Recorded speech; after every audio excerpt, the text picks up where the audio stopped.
चर्चा भजन लेके आए। वीडियो लोगन के अच्छा लगी तो प्लीज वीडियो के लाइक कर दे, चैनल के सब्सक्राइब कर दे हम और फुल वीडियो देखम तभी अच्छा लगी, समझ में आई गाना। शिव जी के आरती गाना बहुत अच्छा लगी।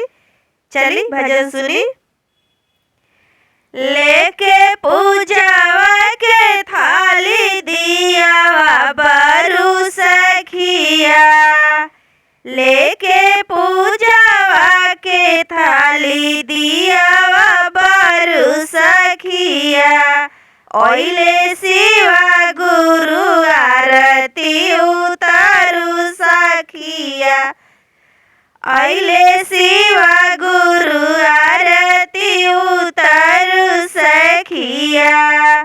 भंगिया धतुरावा के भोगावा लगावा, गाई के भजनिया शिवा गुरु के रिझावा, गाई के भजनिया शिवा गुरु के रिझावा।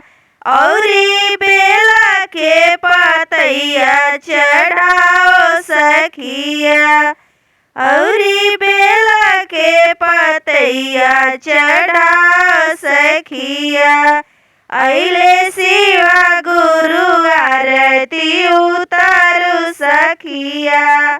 सोचल सपनवा रही नया अधूरा, खुश होई शिवा गुरु कर दिए पूरा, खुश होई शिवा गुरु कर दिए पूरा।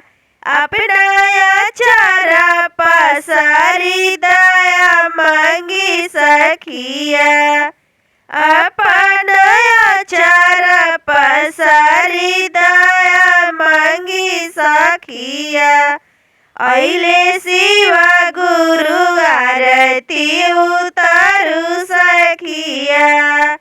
तोहरे चर्चा करब रही जबले सांस हो, रख दिहा शिवा गुरु माथावा पर हाथ हो।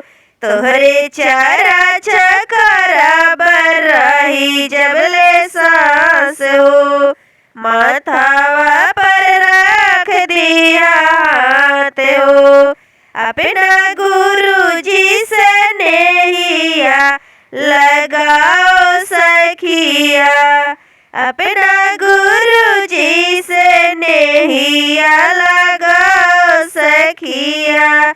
अइले शिवा गुरु आरती उतारू सखिया, अइले शिवा गुरु आरती उतारू सखिया, आरती उतारू सखिया।